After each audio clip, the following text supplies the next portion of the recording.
As we leave Guthrie on Friday, on our way down to London, and then on to New York City. It's a sunny day, although it's a little brisk. Today is the 22nd of April. So 1/4 of April is already completed. Welcome to Reflections and Confessions of the $50 Billion Man.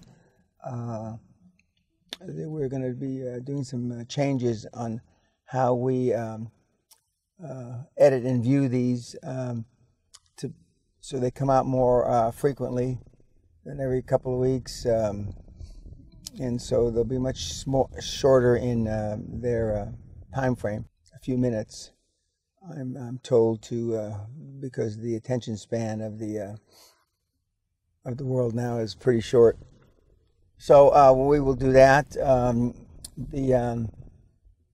going down to London. I'm having dinner with Brian Curley-Rose tonight, and then I have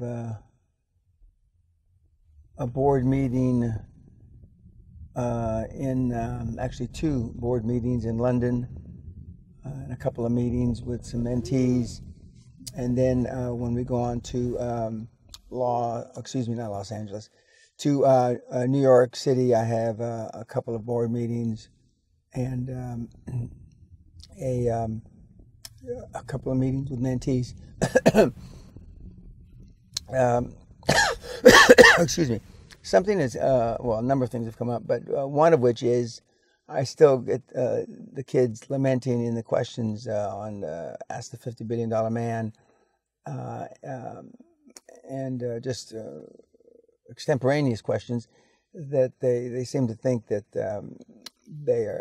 it's still not possible to get Big Four and big accounting firms on a delayed fee basis, which is totally bullshit, and you can, but it's a numbers game. And one of the things that I brought up to a Zoom call with mentees yesterday and the day before, it's another Zoom call, is not only does it depend on who you're talking to within the firm. In other words, a junior guy can't engage on that kind of basis, meaning that if the first transaction is not successful, they'll roll it into the second transaction, still getting paid. But it also depends on their current risk status, and meaning how many deals have they had that have cratered, how many deals have they had that were potential or actual realized losses in their own portfolio of clients. And if they had just taken a lot of heat in an area, and for an example, I'm reminded of back in when the bubble burst for techs in the early 2000s. It was bloody hard to get anybody to do delayed fees because a number of firms had been stung badly. But saving something like that, it's still possible. In addition, what is now came to light, and I don't know why. It's like, why didn't I ever use webinars before? Why didn't I do this? Why didn't I do that? Why didn't I have a structured mentor program until 2010? Why didn't I have structured weekly reports? Why have the weekly reports gotten so much more structured and so much more onerous, actually? Another thing that I'm reminded of, quite by accident, is that people have asked me often why it was $820 and not $1,000, and I've said that I had a partner that had 18% of the company that put up $180, and I bought him out after a few months because he was getting old, or he was old already, and he was not well, or I think more specifically his wife was ill. And so he said that he wasn't going to be able to put forth any time or the time that I would require. So I bought him out. Well, that gentleman was the former Secretary of the Navy, Deputy Secretary of Defense, and the Secretary of the Treasury during the two terms of President Eisenhower in the United States, and he was quite a well-known guy,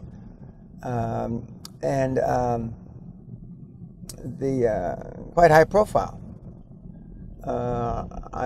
And he, amongst others, taught me or mentored me or coached me, whatever word you want to use, that when you get high-profile people like that, you don't want their money, you want their time. And that's why when you recruit for your boards, your dream team boards, from your anchor chairman down, you're looking for their time, their leadership, their sage advice, not their money. But it started way back in late '81, early '82, when I founded Great Western,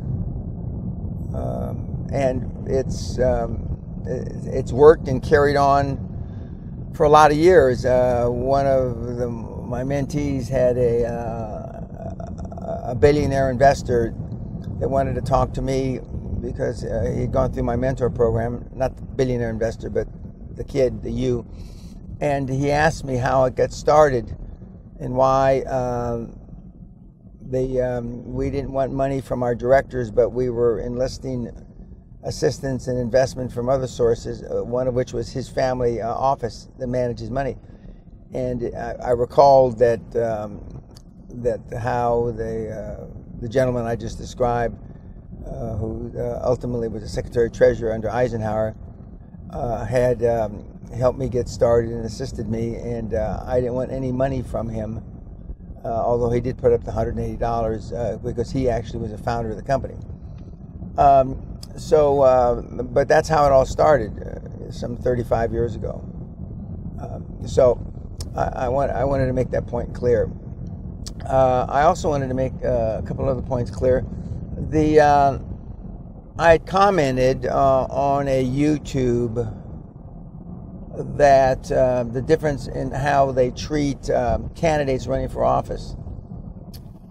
Notwithstanding, I endorsed Donald Trump about a month ago, and as of this filming, he won New York in a landslide, and he's clearly the front runner, as he has been the whole process. But just as they treat Trump differently, of course, he's flapping his mouth, and so he makes it easy for the press, the liberal press, to take potshots at him. But when President Obama was Senator Obama, being black, nobody took potshots at him to speak of. And nobody brought up the fact that he is a product of illegitimate birth.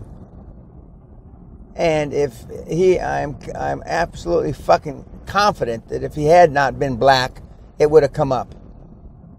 And so I've taken some heat in YouTube with some of you fucking morons telling me that I'm slagging off a black bastard president, when all I did was make the true comment that nobody brought it up during the presidential election. And it shouldn't have anything to do with the presidential election. But I guarantee you, if he had been a white guy, it would have come up. And if you're so fucking stupid, ignorant, naive to think any different, I mean, you ought to jump in front of a fucking lorry, a bus, a truck, or jump off a big bridge. Another comment that was made by some other brain-dead idiot. And I believe in freedom of speech, but I mean, there are such things as stupid questions, kid. He said that weren't the 5 women that attended the last seminar insulted because I called them slags?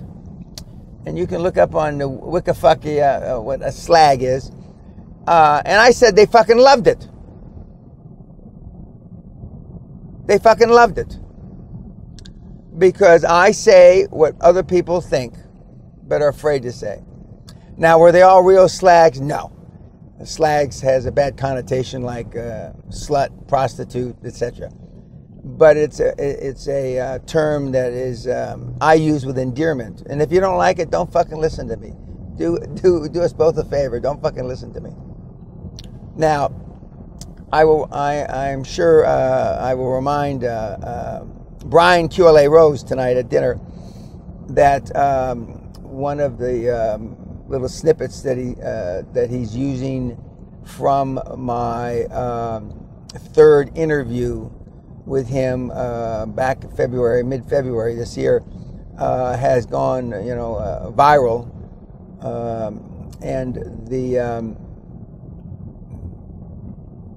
because, and it's only 5-6 minutes long, because the things that I say, albeit true, sometimes exaggerated, but in that regard, Mr. Trump and I have a lot in common. To emphasize points, but it's gone berserk.